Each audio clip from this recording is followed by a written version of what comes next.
Shalom, I'm Joel Blackford with Beth Hesed Sabbath Fellowship. We're virtual only based out of St. Paul, Minnesota.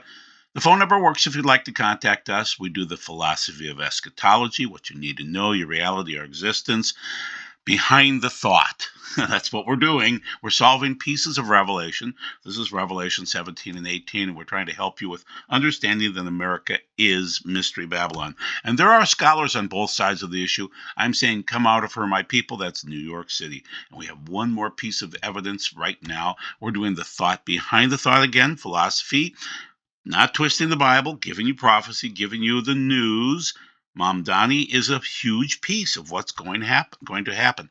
So we love New York. No, we love communism. He's going to be the mayor shortly in 2026.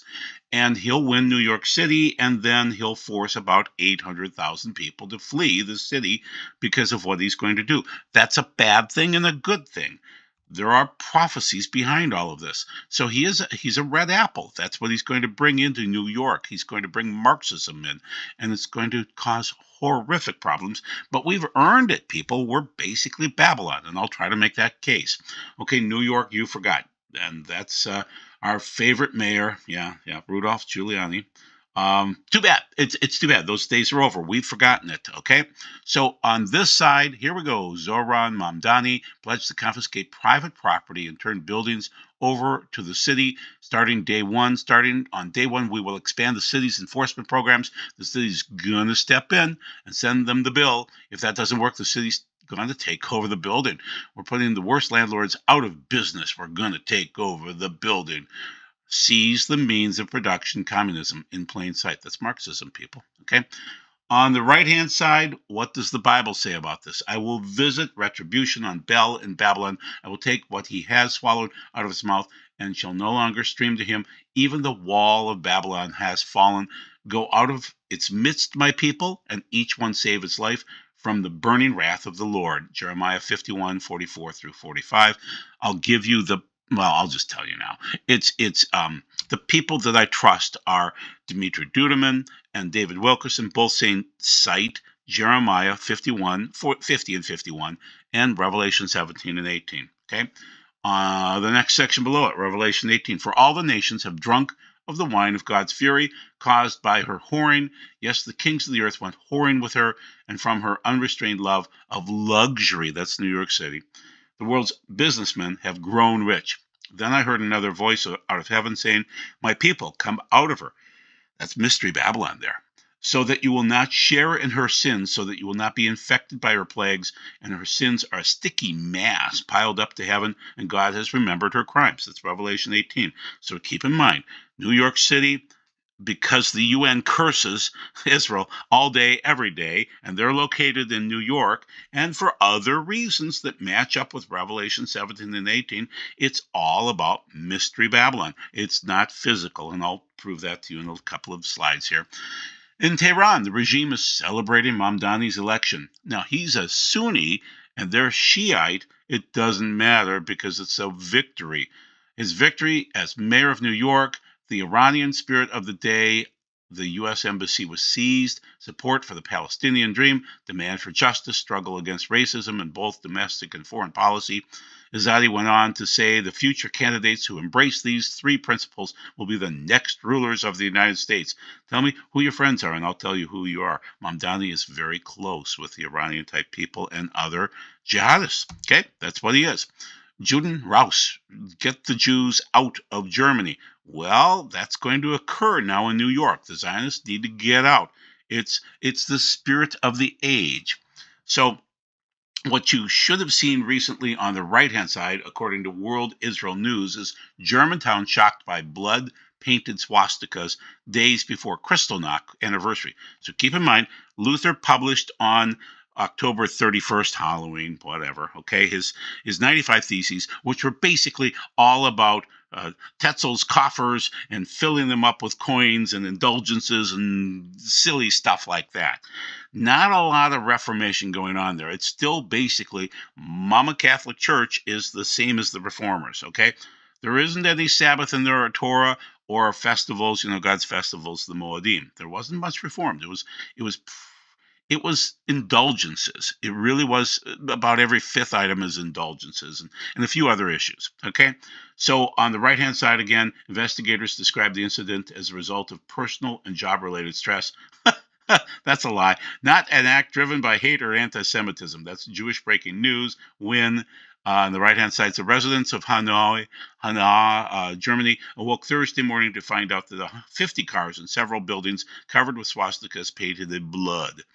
A shocking town already scarred by the far-right massacre 5 years ago. Luther equals Kristallnacht. His birthday was November 9th and 10. We're getting ready for what day is today? It's the 9th, okay? So it's just we're getting ready for Luther's birthday, and that Luther published on the Jews their lies he started in 1536, published by 1543. As Suleiman the Magnificent sent men down to Jerusalem to rebuild the walls, Luther was cursing the Jews. Can't do that. Can't. Okay, what else is the spirit of the age? Woman in New Jersey talked human sacrifice before stabbing brother. She was 20, her brother was 2-year-old boy, and she just stabbed him because voices in her head told her to stab him. Okay, that's the patch from New Jersey from November 5th. On the right-hand side, narco-Satanism, the dark faith driving cartel horrors. Ex-Fed agents Dave Franken gives bone-chilling testimony. Blaze staff from November 8th. Once again, started raiding prisons and cartel liars. Frankie realized that the Santa Muerte, which is the oh goodness, I can't remember, saint of death cult, blends Catholic saints with indigenous death worship to justify ritualistic brutality in Mexico. Santa Muerte, carvings on clothing, drawings on shirts, on paper, etched onto wood tables, just everywhere, said Frankie, calling Santa Muerte worship 100% evil, as the saint supposedly gives people permission to torture and kill. Not only do they kill you, they'll put a defib on you to resuscitate you and then kill you a second time. It's that bad, okay? That's what we're dealing with. It's no longer just Mexico, and I have very close friends that are Mexicans, okay? Wonderful people. But this cult, it's horrific. It's satanic, okay? That's what we're dealing with. That's the spirit of the age. That's what's coming, okay? People are leaving New York, like Dave Portnoy. He's a gambler, which is fine. You know, he's a Jewish fellow. He's leaving New York City. He already left his personal property, but his business is leaving too very shortly here. So that's Barstool Sports.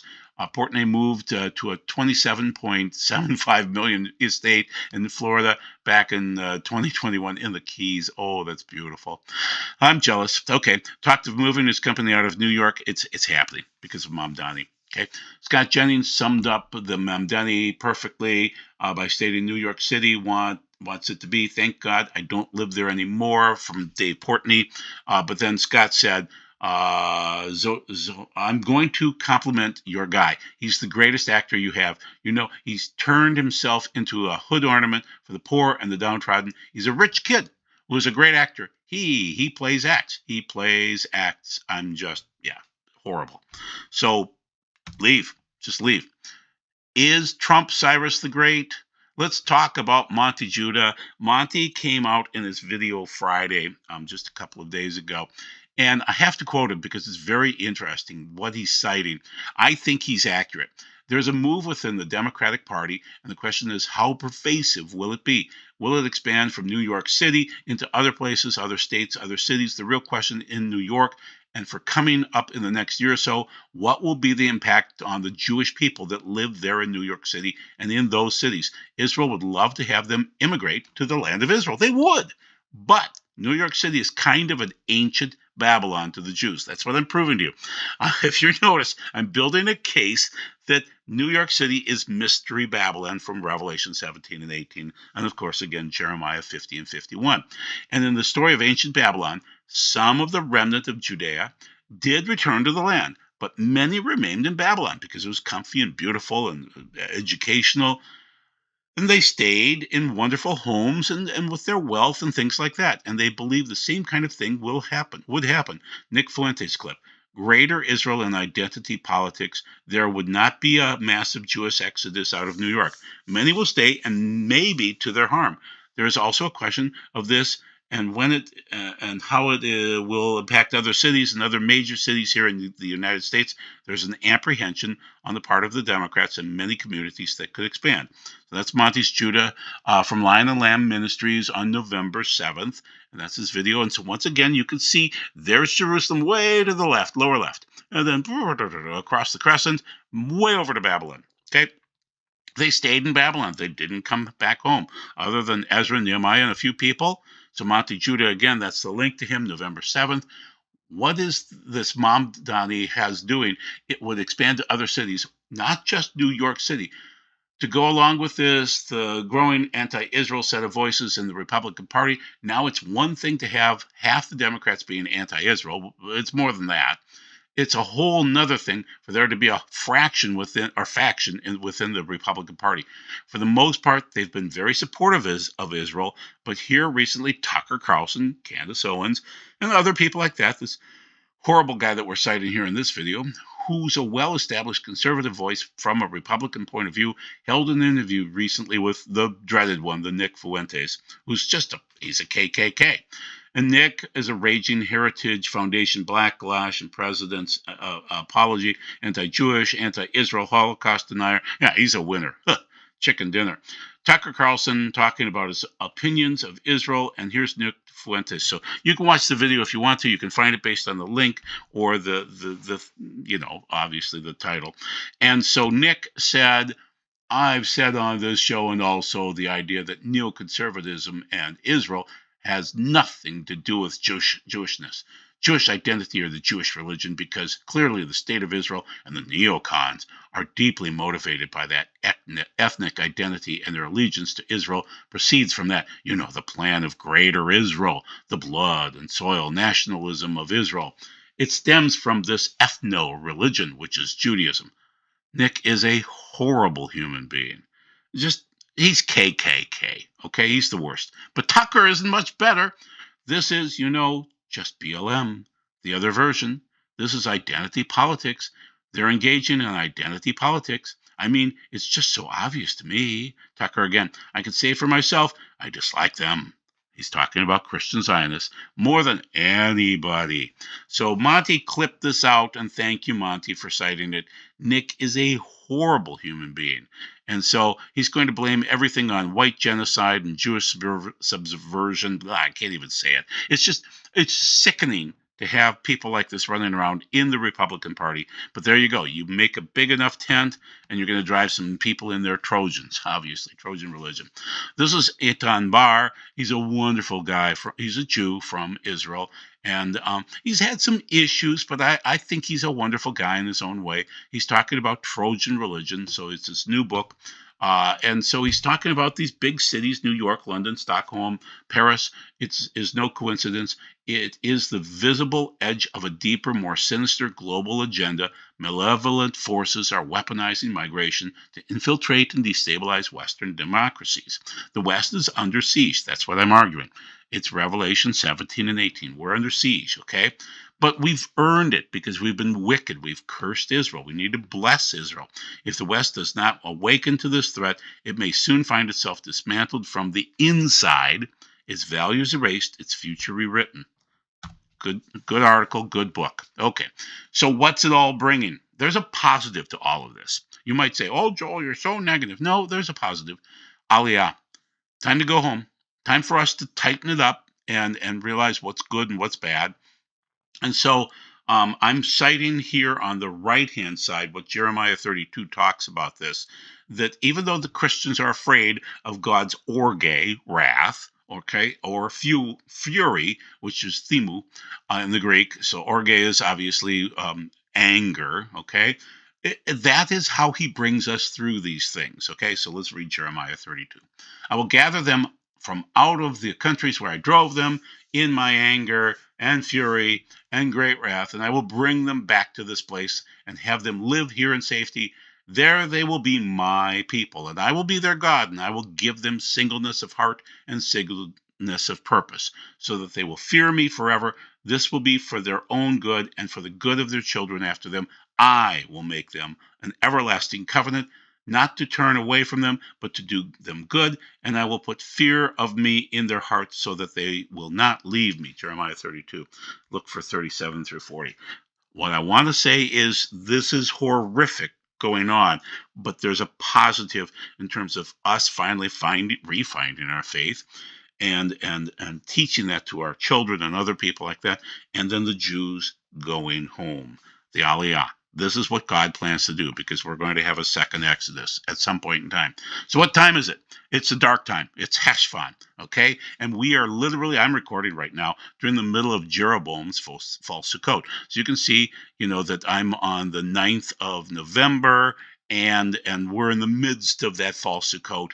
And I gave you the little caricatures from the Paris Olympics of 2024 with the crazy Pan Man and the crazy Jesus that happens to be a fat lady in France, and Halloween just occurred, and Noah's flood is on Heshvan 17, and all that hideous blah, blah, blah. Okay, so what if you want to learn more about the divided kingdom and what's going on, read about Jeroboam and Hadad in part in 1 Kings 12. Okay, so keep that in mind. That's the time that we're in right now, and many horrible things are occurring because this is that dark time of the year around Halloween, which is satanic.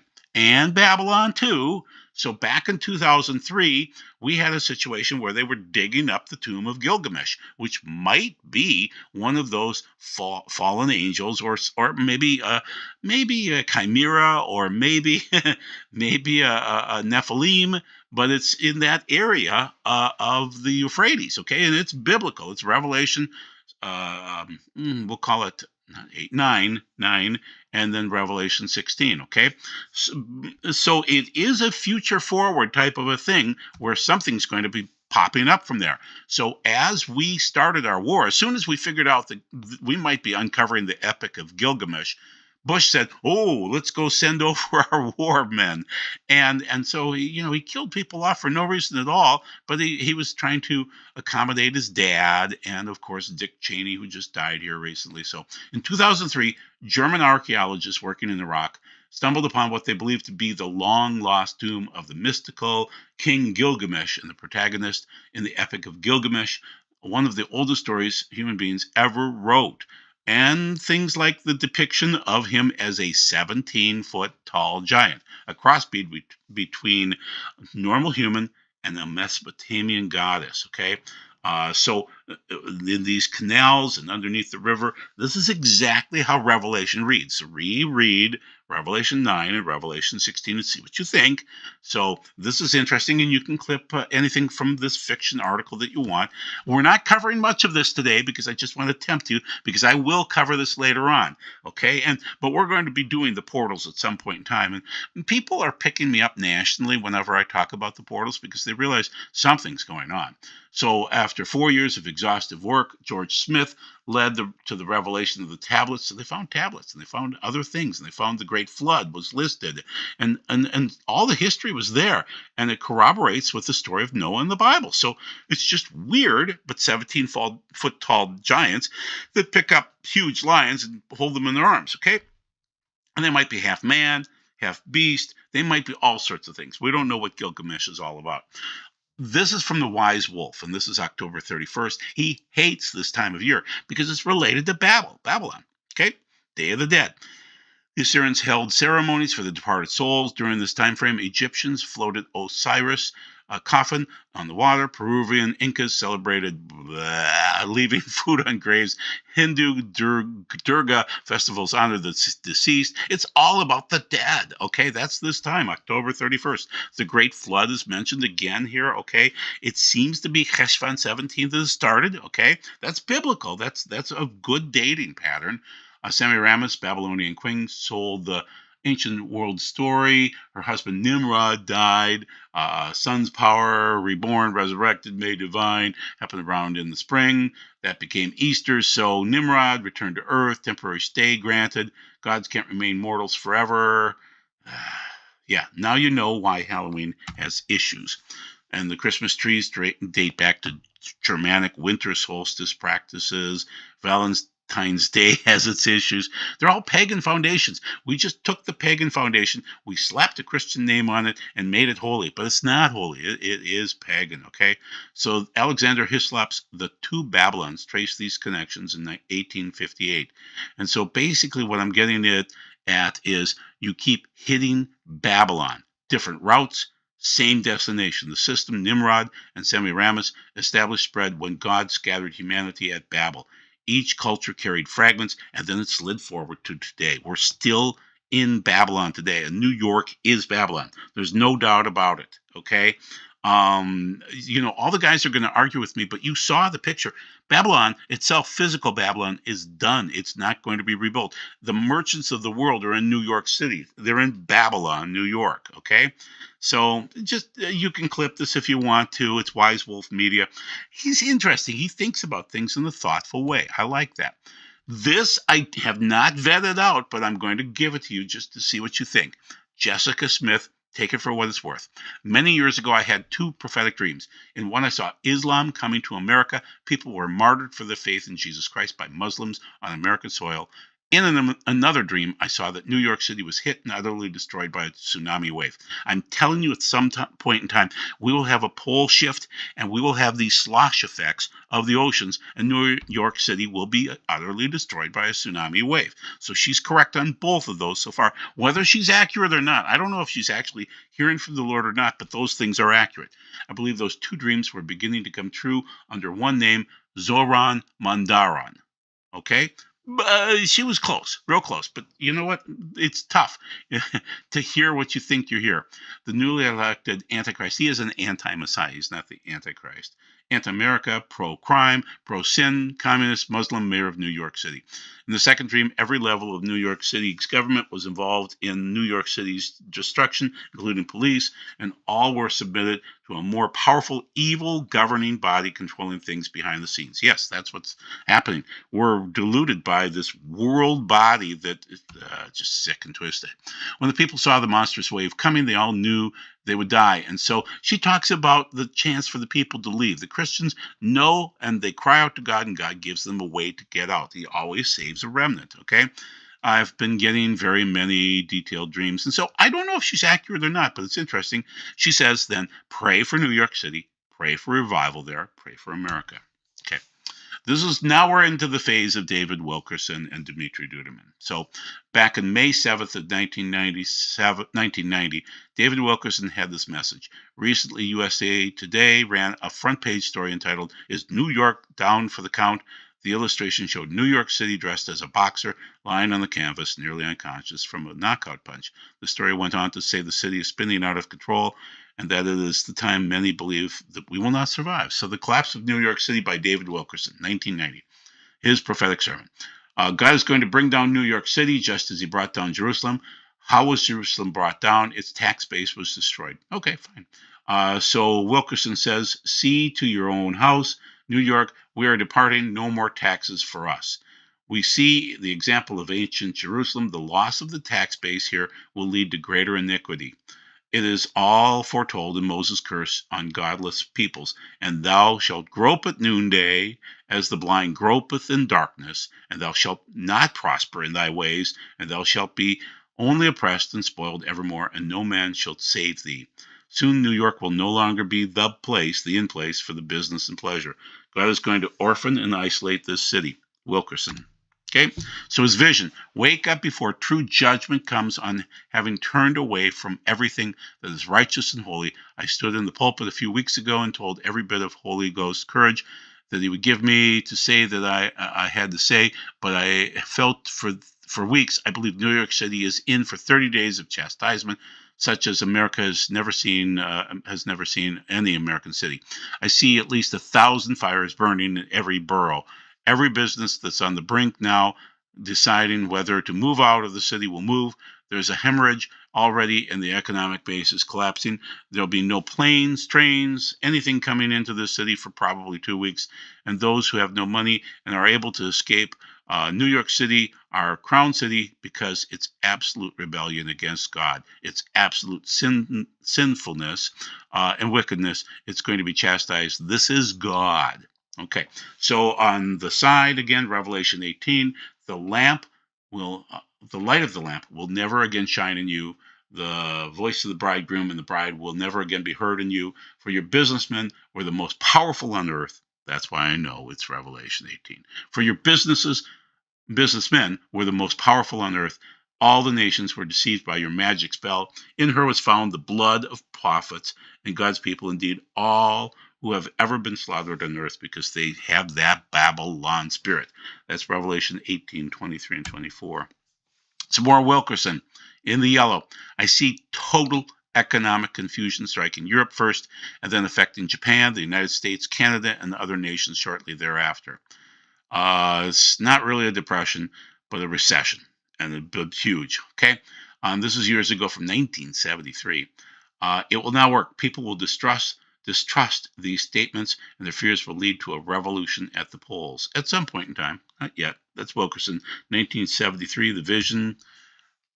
He wrote another book in 1985, Set the Trumpet to Thy Mouth. Wilkerson, again, I believe modern Babylon is present day America, including its corrupt society and its whorish church system. No other nation on earth fits the description in Revelation 18 but America. He's right. Not 17 so much, but 18. 17 could be all over the place, okay? But 18 is America, the world's biggest fornicator with the merchants of all nations. Ancient Babylon was long destroyed when John received this vision, and I showed you the picture. It's just as destroyed today. John saw fiery destruction coming in 1 hour. Alas, alas, this great city, Babylon, that mighty city, for in 1 hour thy judgment has come. Revelation 18, 8 through 10. Dmitri Duneman saw the same thing. Why did God name America Mystery Babylon? Tell them, because all the nations of the world immigrated to America with their own gods, and were not stopped. Encouraged by the freedom here, the wickedness began to increase. Later on, even though America was established as a Christian nation, the American people began to follow the strange gods that the immigrants had brought in, and also turned their backs on the God who had built and prospered this country. 2 for 2, including what you're reading right now. America is Babylon. New York City is Babylon. The United Nations is Babylon. Mamdani is Babylon. On the yellow on the left-hand side, what's said of ancient Babylon will be said of modern Babylon. The mighty men of Babylon have forborne to fight. They have remained in their holds. Their might has failed. They became as women. They burned their dwelling places. Her bars are broken, Jeremiah 51:30, which is one of those texts. So once again, Jeremiah 50 and 51 and Revelation 17 and 18. So on the right-hand side, this is Don, my friend, telling me about Wilkerson and Duneman. Also, why Babylon? Because as in Babylon, they were asleep when the invaders slaughtered them. So that would be Cyrus. Cyrus, as he came in, and he dammed up the river and walked right in. Okay, prophesied as Americans will suffer the same because they will not even have one missile fired in retaliation. It will be a total surprise attack. That's Jeremiah 51:30, probably with supersonic missiles, as Duneman said, from Mexico, from Nicaragua, Central America, and from the coast from the submarines. I would say the whole thing, China and Russia attack, so that you get the entire message because it's all came from God, I believe. Don's right. So where are we at right now? We're in the birth pangs. We are not in the tribulation. We're not in the great tribulation. Ha! I didn't change the slide. I'm sorry. We're not up to the seventh seal. We're in the seals, in the birth pangs, but we're not ready to go into the end times yet. Okay, the final 7 years. You need to work on you and your family. We'll get married on a Rosh Hashanah, a Yom Kippur, and a Sukkot. What garments will you wear? You have to wear garments. You have to be clean. You'll be thrown out if you're naked or wearing dirty garments. So work on it. It's a wedding. Be blessed. Thank you very much for your time. God bless you again, and we'll see you hopefully in a few days. Bye.